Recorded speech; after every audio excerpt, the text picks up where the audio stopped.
As I said, I'm not going to take this too seriously. In the team news, I said, win, lose or draw, whatever happens in this game, it's pre-season. United are further ahead than Manchester City. So what I wanted to look at was the positives. I wanted to not really care about the result, but there was a few things that I said I wanted to see. So I wanted to see a bit of dynamic shape changing and a bit of tactical fluidity from Manchester United. Didn't really see that. It was kind of rigid 4-2-3-1 throughout. What I did notice was Mkhitaryan was doing the pressing from like a number 10 position. He was sort of getting ahead of Lukaku. Lukaku wasn't being asked to do the chasing, which I think might be quite smart because I don't think it suits his game. It doesn't suit his stature or anything along those lines. So I think it's a pretty good idea to have somebody else alongside him doing that sort of chasing if we are looking to put the back four under any sort of pressure. The other thing that I wanted to see was chemistry between players. I think we started to see some of that. There was a few instances where we was trying to play a through ball in behind Manchester City, and they was just getting the ball. Maybe it was telegraphing it a little bit. It was maybe just a little bit slow in possession, not really fizzing that ball through into that final third. But we did create chances, and I made a shit ton of notes. I'm just going to have to blast through some of these. So earlier in the game, Man United was... we was knocking it long to Lukaku from David De Gea when they had a goal kick. He was having a bit of an indifference with where he was knocking it down. When Lingard would come and collect it, it was alright. Sometimes it'd fizz off him. Early in the game, there was a lot of long shots from Manchester United and a lot of long shots from Manchester City. I'm not sure if that was by design to try and draw the City defence onto them players and then maybe slip it in behind, because we definitely did more of that as the game wore on. Blind was overlapping nicely on the left hand side, but I thought we was really exposed along that left hand side. I noticed early doors that Rashford was staying high and wasn't really tracking back and wasn't really forming part of the midfield with the rest of the players, and that led to us having massive gaps on our own left hand side, which I think was where City was finding a lot of their good opportunities. Lindelof worried me a little bit with how quick he's keen to get out of his defensive line.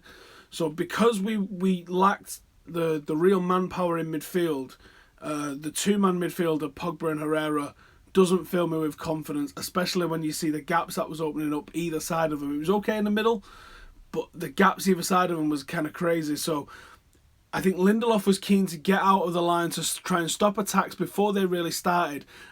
And that worried me. There was nothing crazy came from it. Obviously, we kept a clean sheet, so there was no error there. It looked like an opportunity for a problem for me, and I didn't like it. What was the other ones that I was seeing? So yeah, tons. No one outside the box for United on attacking corners. Everyone was either inside the box or like right towards the halfway line. Perfect for a knockdown to hit it straight back in. Paul Scholes' speciality, really, isn't it? City was really compact from front to back. They had a really, really super high line, and they would bring the forwards and then the midfield back into them. So we did struggle to try and play through them at times, and that's where we worked better going long and around the sides of them. This is only the first 15 minutes or so. City's high press caused us problems, and we turned the ball over quite a bit when they pressed us high.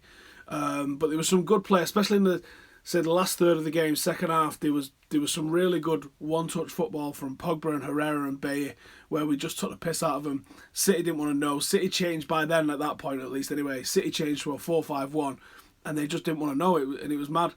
Let's talk about the goals. So the goals didn't really come from any sort of sustained pressure from United.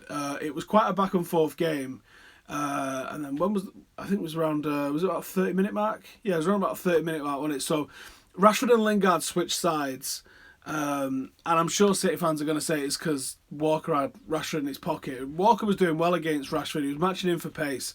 The problem is Rashford's not a winger.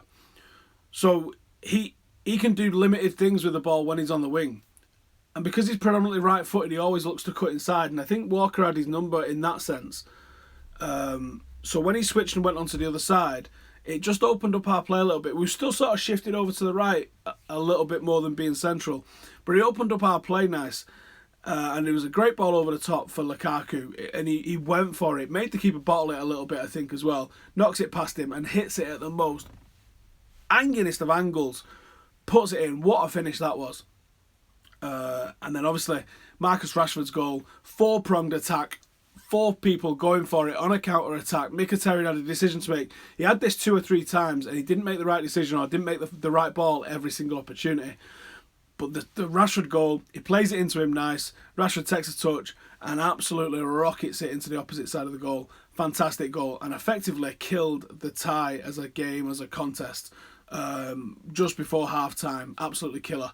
There was also a couple of crosses from Valencia that went very close. A little bit low for Pogba. I think he'll only be aiming more towards the back end of the penalty spot and maybe a bit further. One of I've written this in capital letters and got 3 exclamation marks with it. Up until us scoring the goals, and then it changed a little bit after that, intensity was the difference. And then in the second half, City kind of parked the bus and made it a bit of a fucking boring game, let's face it, didn't they? All their players in their half, and United had to start spreading it and trying to probe a little bit.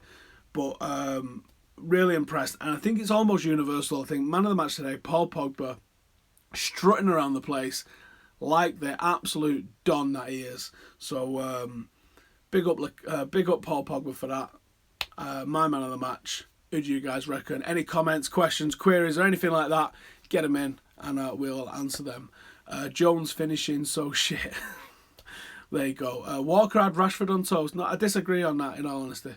I've come to a conclusion. Pogba is new Scholes. It's a hell of a shout. We don't need... What was that one? We don't need Porto Real. I don't know what you mean.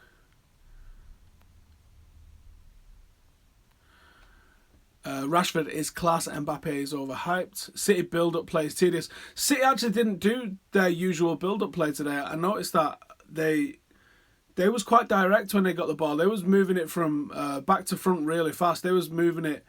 they didn't even really go through the thirds. They went quite long for City, really. They went really direct.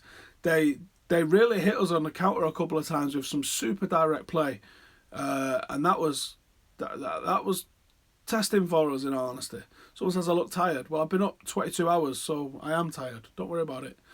Phil Foden for City was brilliant. Yeah, he didn't do bad. There was a couple of decent players that did all right for City, in all honesty. I think my voice is going.